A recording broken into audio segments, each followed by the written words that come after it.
Adui hivi adui amesimamia Minembwe Centre. Minembwe Centre ndio tuko tunapigania. Tulimupika Kalingi, tukamunyanganya Kalingi.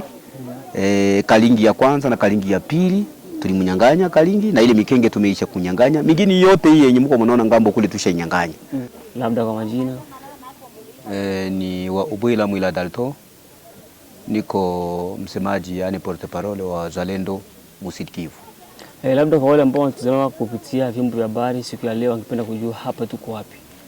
Hapa tuko fasi hapa hii eneo tuko Pwezero. Hapa ni Pwezero. Kitoka hapa unaenda Mikenge, kitoka hapa unaenda Kalingi. Labda nikumbushe kwamba wale ambao wanatufuatilia kupitia runinga za vyombo vya habari siku ya leo, Pwezero ilikamatiwa na wazalendo miezi sasa kadhaa, na wazalendo wako hapa. Labda watu wangependa kujua hali iko namna gani huko Mikenge? Mikenge hali iko nzuri, japo kuko matake au mapambano kidogo ya adui. Wakati tulimpiga Mikenge, wakati tulimutosha Mikenge tariki au le 1er mars 2026, wakati tulimutosha adui pale, adui alionekana wakusambaratika. Na wakati adui alionekana wakusambaratika, ndio wako wanajitokeza wanakuja kufanya bumataka bumared, lakini hali kwa sasa iko sous control pale Mikenge. Labda kwa raia ambao ilikuwa inaishi pale Mikenge lakini kwa sasa hapo, labda nini gani ungependa kuambia ili waweze kurudia katika makao yao? Mimi niko nafika Mikenge kila mara, mimi kama vile msemaji. Unajua mimi kama vile msemaji ndio niko na habari ya kuambia raia na waambia mfanye hivi. Niko nafika pale na mpaka sasa hivi tuko tunawaambia watu waanze kurudia. Unaona tuko wakati wa mvua.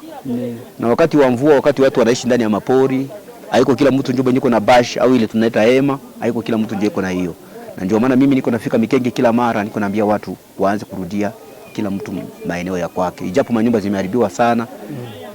Na waza mliona gisi manyumba zinaharibika. Adui Twigwaneo, M23, AFC, bar RDF walidetole manyumba, walivunja manyumba, wakatoa manjanja, wakavunja hospitali, walibeba vitanda, kulikuwa mapano solaire zenye zilikuwa hospitali, walipie kila kitu walipie. Lakini ijapo vile tuko tunaambia watu waanze kurudia, sababu gouvernement itaangalia namna gani itaanza kuasiste population ya kwake. Na kuna kwa baadhi ya maneno ya raia huwa wanajiuliza kwa sasa adui anasimamia wapi? Adui hivi adui amesimamia Minembwe Centre. Minembwe Centre ndio tuko tunapigania. Tulimupika Kalingi, tukamunyanganya Kalingi. Kalingi ya kwanza na Kalingi ya pili tulimunyanganya Kalingi, na ile Mikenge tumeisha kunyanganya. Mingine yote hii yenye mko mnaona ngambo kule tushanyanganya. Adui amebakia katika mji wa Minembwe mule mu centre, lakini ukiangalia maperiferi au kando ya Minembwe tumekwisha kumfukuza adui. Na adui mwenye anakia kusumbua ni yule mwenye nimesema kama umefichama. Lakini kwa sababu tuko na maîtrise ya tere, wako wanakuja kujirandre, wanakuja watatu wawili, na waza mko mnaona kisi tuko tunawapresenter bila vyombo vya habari. Adui amebaki ndani ya Minembwe Centre, na ndio kwenye tuko tunapigania kwa sasa. Na waza kunasikia mabomu. Hiyo mabomu tuko tunapigania ndani ya mji wa Minembwe. Na kuna kwa wale raia ambao wanakuwa na amani haba, ambao wanakuwa wanajiuliza na kusema eti ya kwamba vita havitakwisha. Je, nini gani ungependa kuambia?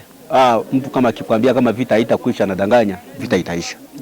Vita wakati kila kitu ambacho kiko na mwanzo ni sharti kiwe na mwisho. Na vita ilikuwa na mwanzo na ni sharti vita ikuwe na mwisho. Hapa mimi nawaza ya kwamba tukimaliza hapa Minembwe Centre tutamfukuza adui Minembwe Centre, sababu adui Minembwe Centre ameonekana wa kuchoka. Sababu wengi wamejirandre, wengi wamekuwa wamejirandre, na ukisha wamejirandre wameonyesha ya kwamba wako faible. Na ile inaonyesha kama vita iko karibu kuisha muo plateau. Sababu Minembwe, unajua Minembwe ni fief, na Minembwe ilikuwa fief. Na kama Minembwe ilikuwa fief, na kama tunafika kumetrize mji wa Minembwe, mimi najua kama M23 bar RDF na Twigwaneo tutakuwa tumeimetrize kabisa. Hiyo ilikuwa njia ambao walikuwa wanataka watoke hapa hivi hapa Minembwe waingie Lulimba mpaka waende njia za Kalemi. Lakini wakati tumebloke hapa, wakati tumewapiga hapa, imeonyesha ya kwamba nguvu za adui zimeisha, na hapa tuko tunaelekea mwisho wa vita muo plateau. Sababu hii njoo eta majore yao kubwa. Na tukitoka kwenye sekta ya Itombwe tukijelekeza huko ndani ya mji wa Uvira kwenye milima huko ya Uvira, labda watu wangependa kujua, kwa sababu ni msemaji wa wazalendo sehemu zote, labda watu wangependa kujua hali kuna namna gani katika mji wa Uvira? Katika mji wa Uvira ndio Uvira kuko kimya. Uvira hamna tatizo. Unajua hapo awali masasi ilikuwa inalialia sana katika mji wa Uvira, lakini kwa sasa baada ya sisi kurudia Makobola, Munene, tukarudia na tukaja katika mji wa Uvira kufanya ile offensive, tukamfukuza adui Uvira. Tulipata kitu kimoja ambacho tulikisaisha. Tulikisaisha kwa sababu ilionekana ya kwamba indiscipline ambazo baadhi ya sisi wazalendo wenyewe tulifanya katika mji wa Uvira ilipelekea raia wengi kutuchukia. Na wakati tulirudi nyuma tulienda kupata akili ingine. Na hivi katika mji wa Uvira wakati tulifika kabisa situation iko sawa. Hata katika front ya Runingu amani iko. Ulikuwa exchange de tir kidogo pale Kimoka na pale Ndunda, lakini antuka pule mama situation iko sous control. Wazalendo wanajipanga vizuri pamoja na FRDC, tunajipanga vizuri, na hapa Muo Plateau tunajipanga vizuri pamoja na FRDC na pamoja na population. Unaona kuko collaboration na watu mko na population kuna pita wanachuruza, wanatoka Baraka, wanatoka Fizi, kila mtu analeta biashara yake, hamna shida, kila mtu anachuruza kama kawaida. Labda tukielekea kwa wale raia ambao wanapatikana ndani ya Goma, Bukavu, Bunagana, kwa sababu nao ni moja kati ya Wakongomani ambao wana shauku ya kuona ukombozi nao unafika kwao, labda neno gani ya furaha ungependa kuambia nao pia? Mission yetu sio kufanya vita Muo Plateau ya Uvira, Fizi na Mwenga na kuishia hapa. Mission yetu ni kusema Kongo yote igombolewe. Mission yetu ili kusema souverainete kongoleze irudilie Mkongo. Unajua kuna wakati ndio tuko tunaambia watu, kuna wakati Kagame alisema ya kwamba probleme yake sio Rais Kisekedi.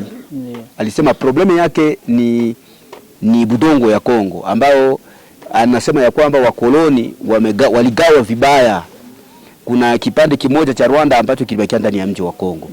Lakini wataalamu na watu ambao wanajua, na sisi Wakongomani ambao tunajua, sisi tunajua ya kwamba sisi ndio wenyewe tunaweza tukadai udongo wetu kule Rwanda, sababu Rwanda ilikuwa province ya Kongo.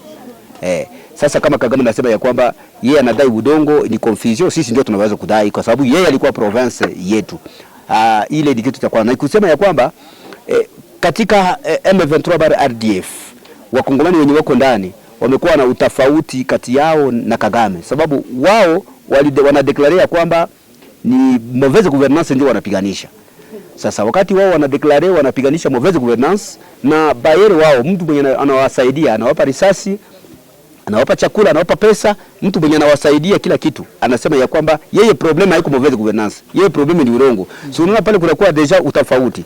Kunakuwa utofauti, na ile utofauti ndio sisi tuko tunaambia wale Wakongomani wote wenyewe wako ndani ya M23, kuambia ya kwamba mambo ambayo wako ndani ni mambo yenye iko contraire na yenyewe mtu mwenye anawasaidia iko nayo ndani.